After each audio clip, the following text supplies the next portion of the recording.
Hello, guys. Welcome to Driven Performance, our first podcast in a series of different podcasts. In the first episode, we'll look at the Mercedes-AMG C63 S. And today's podcast, we have a special guest. We have Corey Funk. You may have seen Corey in some of the videos, and he's an expert. He's driven and owned quite a few different models. In today's podcast, we're looking at the Mercedes-AMG C63 S. I know this is one controversial topic, and I've seen a ton of mixed reactions, negative comments.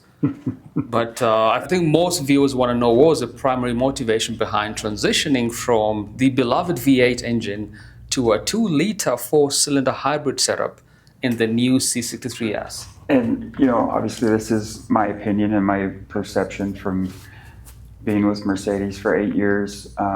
They're getting more power out of a smaller displacement, which they have done since the twin-turbo, bi-turbo, and now the government mandates with the restrictions on all EV by 2030 or whatever that is, have forced them into thinking in this direction. So they still have the V8s in some other cars, but the C63 I think was kind of the test run for AMG. Yeah, and I guess that explains had some major feedback for sure. Yeah, I think I posted a short video, and most of the almost 5,000 plus comments, I think everyone was in disarray about the 4-cylinder engine, right? Biggest reaction from most viewers, right? So the integration of the electric turbocharger enhanced the vehicle's performance, right? Especially in reducing turbo lag, I think. Yeah. But you've said it's 671 horsepower, right? Mm-hmm. Which, from my experience, the electric cars is a great example. So my wife has an EQE AMG, which is a phenomenal car. Some of the things that you didn't really like about it or didn't want to give up, like the sound, the car makes up for in other ways. And I get it. The C63 has a long heritage of being such a great sports car. But we're here and trying to adapt to what Mercedes is doing, what the market's doing is something, we're all trying to wrap our heads around. And if you haven't driven the car, at least give it a chance. It is an incredibly well-performing car. Yeah. It is heavier, but if you can't feel the weight, that doesn't necessarily matter. I mean, the all-wheel drive, all-wheel steering, the handling's incredible. The sound, it's not the V8 sound, and I'll give you that. It's that. I mean, everybody loves the sound of, an AMG V8. It's just the way it is and how it's always going to be. And I think the other thing most people notice is all-wheel drive now, right? The previous gen was a rear-wheel drive car. Does that take away from how the car feels or drives? It handles better and it has better. So when you have all 4 wheels giving power, you have better control. You're gripping with all 4 wheels quicker off the line, quicker out of the hole.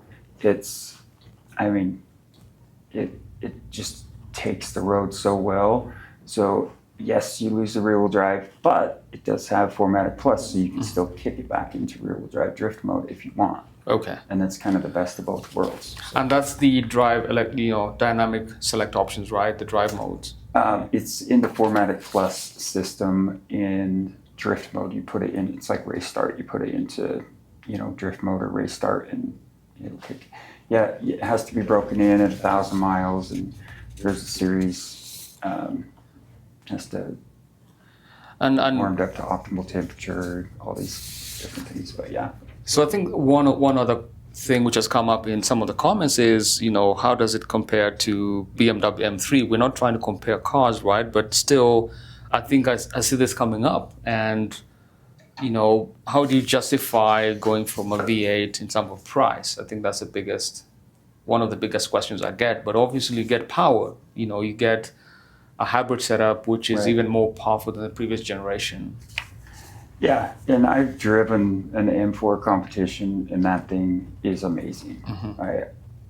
It's one of the coolest sports cars I think I've driven from BMW. And yeah, you do give up the sound again, but the fit and finish with Mercedes, all of the technology, the operating system is all just top notch. So yeah, I say, just be your own critic and take the time and drive it yourself. I think you might be pleasantly surprised. Yeah, I think that's one of the things that, so we talk about what's under the hood, right? So we know what that is. Right. Then the drivetrain, we know how that feels, right? But yes. What was your take on the design, right? It looks more like same as a C43 except for the engine. You might not tell the difference side by side. Not quite. The front fenders do arch out a little bit more than a C43, and it's got more aggressive air intake. The bumper is a little more aggressive styling. So, and of course the exhaust and stuff like that. But they're similar, but just like all the other AMGs, if you park them next to each other, I think you can tell. Yeah, and also obviously we get new badging all around the car, which tell it's a completely different. The red bevels around. Yes, nice. One of those small things that made a nice difference. So I think, and also the price point, right? What's the starting MSRP? To be fair, $86.50. So the previous generation, the W205, fully loaded C63 S, you could get over $100,000. The one that we just got delivered that looked like this right here, the matte black, it was 108. So it's more car, but similarly priced. Although it is an expensive car. This is not like your first time sports car.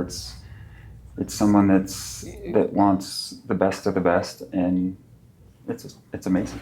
So what will make someone buy this versus, say, a AMG GT53 for the coupe or a 63? Very different cars. So the AMG being, one of the only cars completely engineered, designed, and made in-house by AMG from the ground up. That is if you're not looking for maximizing performance, but you want something a little bit bigger, roomier, there's not as many of them out there. Although the C63 just came out, there's not too many out of those. But if you want something that's still fun to drive and has decent performance, the GT53 is a great car. The C63 is someone that is performance oriented and wants something that they can take to the track and use as a daily driver. Yeah, I mean, if you want to really have that extra punch, you go to the 63. Yeah. Of course, it's got solid brakes, the C63, right? I mean, it doesn't take away from the previous gen. Same braking system, large vented, drilled brake rotors. And you can get carbon ceramics. That is new for 2024, right? For the new 63. Previous, you couldn't get a carbon ceramics, could you? Yeah, I think some of the COVID shortages have kind of slowly gone away, but that may have been one of them. I'm not sure, because the S63 e-Performance, when it first came out, it wasn't an option either. So hoping to get the new 63S here in the next couple of weeks, perhaps. Maybe go on a drive. Yeah. I think that's what people are expecting, right? How does it, not comparison's sake, but how does it feel to be in that car? How does it drive? I think most people just get hung up on the V8 or the exhaust sound. Yeah, and that's fair. I mean, there's a reason AMG C63 has become such a well-loved sports car. And when you take away some of those things that this car is so well known for, of course it's going to have, some upheaval. But again, this is kind of the evolving market that we're in. And so as we wrap up, it's clear the 2024 Mercedes-AMG C63 S e-Performance is a bold step, right, forward for AMG. For sure. I think no one is doing it like they're doing it, right? Brings obviously new levels of sophistication and capabilities to the table in terms of the hybrid system, blending cutting edge tech with all the power that AMG is known for. And I think that's all for today's episode, Driven Performance. And we're looking forward to hearing what you think about this first episode. Leave some comments. Let us know which other cars or other topics you want to dive into, or what questions you want to get answered in this podcast format. And that's it from me, Benjamin, and Corey. Yeah, if there's any specific questions about the functionality of these cars, or certain videos you guys want to see, or anything AMG, just let me know. I'd be happy to help you guys. Awesome. Thank you. And have a great day. See you next time.